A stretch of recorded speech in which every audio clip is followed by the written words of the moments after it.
অনেকে অনুরোধ করেছেন যেন আমি ভারতের সাথে বাংলাদেশের কূটনৈতিক সম্পর্কের ভবিষ্যৎ এবং আমাদের করণীয় নিয়ে ভিডিও করি।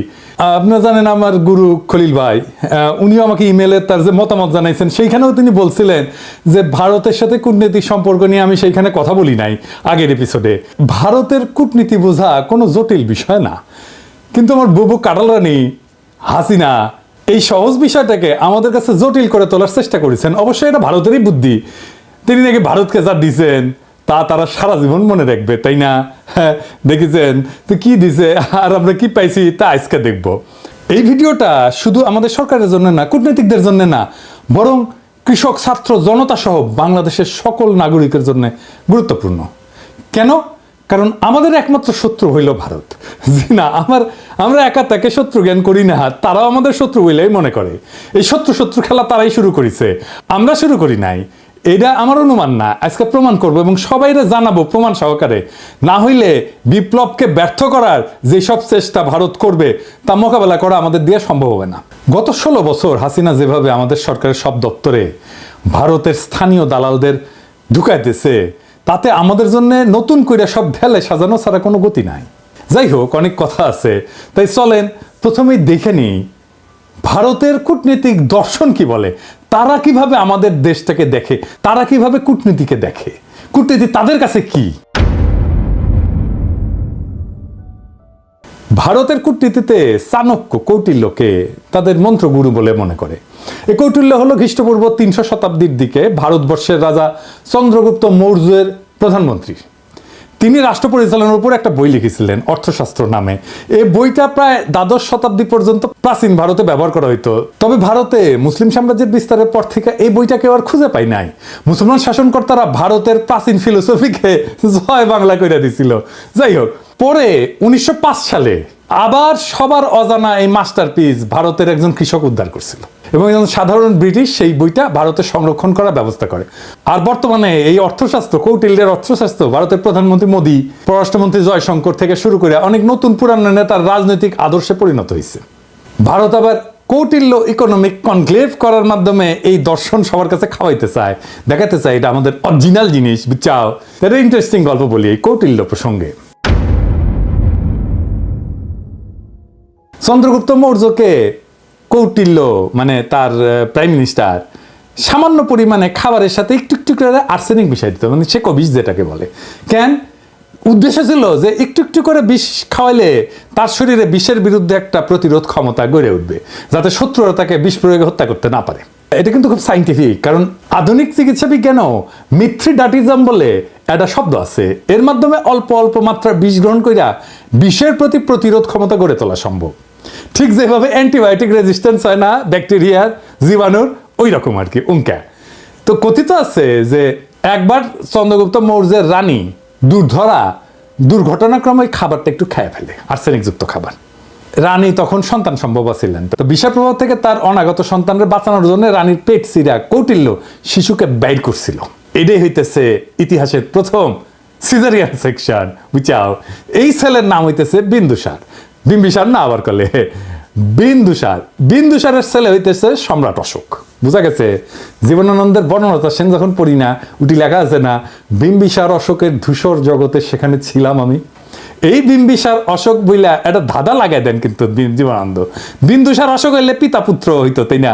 যেটা না করে একটা টুইস্ট দিছে বিম্বিসার কইয়া। এখানে এসে মনে হয় আসলে কি ঠিক পড়তেছি না ভুল পড়িছি না, তো সেই সময়টা ধূসর হয়ে যাওয়ার জন্য এরকম হয়েছে নাকি, বুঝাও। কি সুন্দর, এটা কাব্যিক একটা মোহের মধ্যে ফেলা দেয়, বুঝেছেন? জীবনানন্দের এটা কলে মুন্সিয়ানা। তো আমার কাছে ওই যে পাখির নীড়ের মতো চোখ তুলে নাটোরের বনলতা সেন এই লাইনের চাইতে ওই যে বিম্বিসার অশোকের ধূসর জগতে এই লাইনটা আরো বেশি কাব্যিক বলে মনে হয়। যাই হোক, কাব্যবাদ দিই, হ্যাঁ, আসল আলাপে আসি। কেন কৌটিল্যের অর্থশাস্ত্র সম্পর্কে আমাদের জানা এবং বোঝা জরুরি। ভারত আমাদের শত্রু রাষ্ট্র না বন্ধু রাষ্ট্র? এই প্রশ্ন সবাই করলেও কোনো রাজনৈতিক দল কখনোই সরাসরি উত্তর দিতে স্বাচ্ছন্দ্য বোধ করে না, ভয় পায় আর কি। কখন ভারত তাদের গদি নড়ায় দেয়। তাই বলে সবাই যে কবে যে ভারত আমাদের বন্ধু রাষ্ট্র, তা কলে না। এটাই আমাদের সমাজে ইনশাল্লাহ বলার মতোই সত্য। হাসিনা বাবুর আমলে তো ভারতকে বন্ধু বলাটা একটা ফ্যাশন ছিল। বাংলাদেশের কোনো জাতীয় অর্জনে ওই ভারতের প্রধানমন্ত্রী, রাষ্ট্রপতি থেকে শুরু করে মন্ত্রী, মুখ্যমন্ত্রী আগমন খুব কমন ছিল না, সাধারণ ঘটনা ছিল না। কিন্তু হঠাৎ কি হইলো যে ময়ূক পাগলা হইয়া গেল। এই যে দেখেছেন এডিটর সাহেব, এটা দেখান না, ওই তিরিং বিরিং করে লাফায় না, দেখান না। ও কলে তারেক হেভি টাপাইছে, ওই যে গণ অধিকারের তারেক, বুঝাও তারেকের ভিডিওটা দেখা। তারেক কি কইছিল যে জামাতকে আপনার পাশাত কামড় দিছে, দেখান না ওইটা। আরে বাবর কে? বাবর কে? কে? বাবর ভারতের বাপ। হ্যাঁ, বাবর ভারতের বাপ। বাবর আর ভারতের বাপ। আর আচ্ছা ঠিক আছে, আপনার ঠিক আছে। সমস্যা কি বলেন তো? আমার আমার আমার আমার সমস্যা হচ্ছে জামাতি এবং জেহাদিরা। বন্ধ করতে পারবেন? কেন জামাতিরা আপনার পাশে কামড় দিয়েছে বলেন?